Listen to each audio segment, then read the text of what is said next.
Hello students, good morning to everybody. Now I am going to teach you history class 8 chapter number 4, and the headline of the chapter 4 is tribal communities and colonial state. Lecture number 1, chapter 4, lecture 1. Understanding? Everybody pay attention.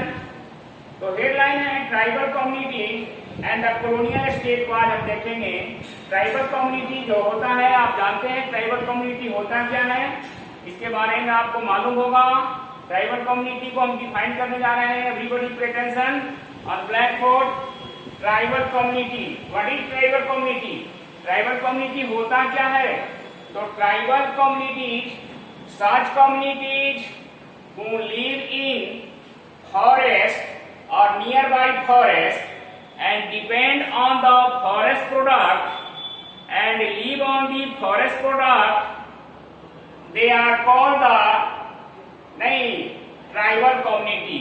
ऐसे community को tribal community कहते हैं जो जंगल में रहते हैं और जंगल के आसपास भी रहते हैं और जंगल के प्रोडक्ट पर ही उनकी जीविका आधारित होती है। जीवन यापन जंगल के फॉरेस्ट के प्रोडक्ट से ही अपनी जीविका चलाते हैं। They are called the tribal society and tribal community. उन्हें ट्राइबल कम्युनिटी कहा जाता है। हिंदी में आदिवासी कहा जाता है, आदिवासी लोग। ध्यान दीजिए, the tribal communities before the British rule. अंग्रेजी शासन व्यवस्था के पहले ट्राइबल सोसाइटी की स्थिति क्या थी, क्या पोजीशन था, इसको हम देखेंगे। तो आप जानते हैं अंग्रेजों के आने के पहले ट्राइबल सोसाइटी जो था ये जंगल का किंग कहलाता था, जंगल का किंग कहलाता था, राजा कहलाता था। अरे उस एरिया में, फॉरेस्ट एरिया में ट्राइबल सोसाइटी की ही चलती थी और आसपास के जो भी प्रदेश था जिसके राजा हुआ करते थे, ट्राइबल सोसाइटी को फॉरेस्ट एरिया फ्री छोड़ दिया गया था ताकि वे लोग अपना स्वतंत्र जीवन बिता सके। तो before the arrival of the British rule the tribal society they are very happy. वे लोग बहुत खुश रहते थे क्योंकि वे फ्री थे, स्वतंत्र थे, उन्हें काफी फ्रीडम मिला हुआ था। And they were honor of the forest, way forest के मालिक थे, ऑनर थे। And they live by the hunting, उनका जीवन हंटिंग पर निर्भर करता था, शिकार करके अपने जीवन बिताते थे। सेलिंग फॉरेस्ट प्रोडक्ट जब कलेक्ट करते थे और लाते थे मार्केट में बेचकर अपनी जीविका चलाते थे। And by herding and rearing the animals, पशुओं को जैसे सींग बकरी, भेड़ बकरी और भैंस पोसकर उनके दूध को और उनके दही घी को और भेड़ के ऊन को बेचकर वे अपना जीविका चलाते थे। And bye shifting that is called jhuming agriculture भी किया करते थे। चलता फिरता एग्रीकल्चर, झूमिंग एग्रीकल्चर भी करते थे जिससे उनका जीवन चलता था। लेकिन अंग्रेजों के आते आते ये सारी चीजों पर रेस्ट्रिक्शन लग गया, ट्राइबल सोसाइटी पर बहुत सारा बैन लग गया, रेस्ट्रिक्शन लग गया जिससे उनका जीवन बहुत दयनीय हो गया। नेक्स्ट आएंगे impact of the colonial rule on the tribal society. अब जब अंग्रेज लोग आए भारत में तो उससे उनके आने से ट्राइबल समाज कैसे प्रभावित हुआ? बहुत प्रभावित हुआ। The Forest Act of the 1865 badly affected the tribal society. आप जानते हैं कि 1865 में पहला फॉरेस्ट एक्ट अंग्रेजों ने बनाया इंडिया में। उसके पहले फॉरेस्ट एक्ट नहीं था और फॉरेस्ट एक्ट बनाने के पीछे क्या था?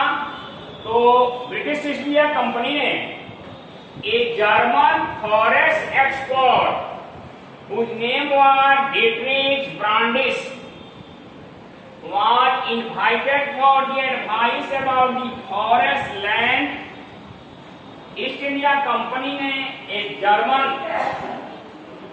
यानी फॉरेस्ट एक्सपर्ट, एक जर्मन फॉरेस्ट एक्सपर्ट जिसका नाम था डाइट्रेट ब्रांडिस, उसको कॉल किया, उसको इनवाइट किया, आमंत्रित किया इंडिया में नहीं फॉरेस्ट के लैंड के बारे में एडवाइस लेने के लिए, सलाह लेने के लिए।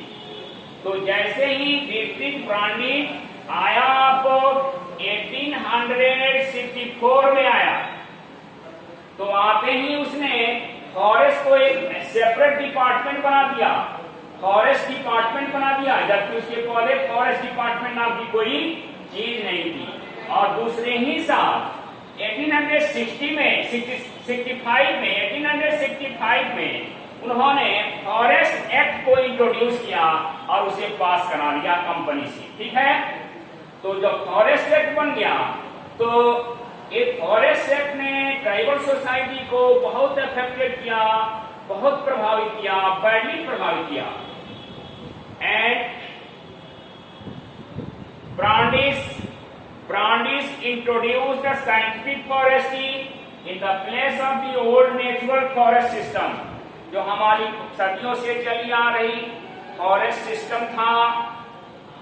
उस फॉरेस्ट सिस्टम में ब्रांडिस ने इंटरफेयर किया, दखल दिया और एक न्यू फॉरेस्ट सिस्टम चलाया, that is called scientific forestry.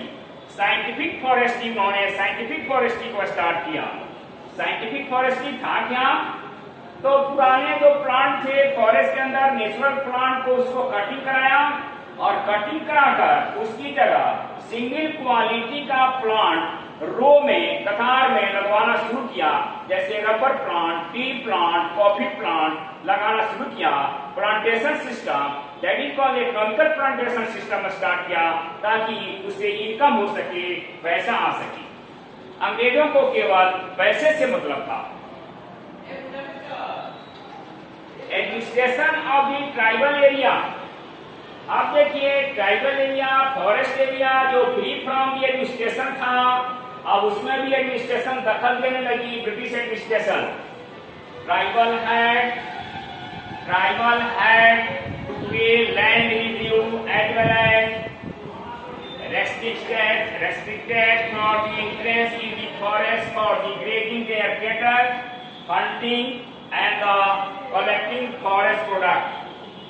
Forest act ने ट्राइबल सोसाइटी को इतना प्रभावित किया कि अब उन्हें फॉरेस्ट एक्ट के तहत उनको लैंड का रिव्यू पेमेंट करना पड़ा, टैक्स पेमेंट करना पड़ा, जबकि नहीं करता था पहले आने के, अंग्रेजों के आने के पहले एक पैसा भी ट्राइबल सोसाइटी को पेमेंट नहीं करना होता था, यहाँ के राजाओं को, ठीक है ना, वो फ्री थे, तो उन्हें पेमेंट करना पड़ा। और इसके बाद नहीं, कलेक्टिंग फॉरेस्ट प्रोडक्ट पर प्रतिबंध लग गया।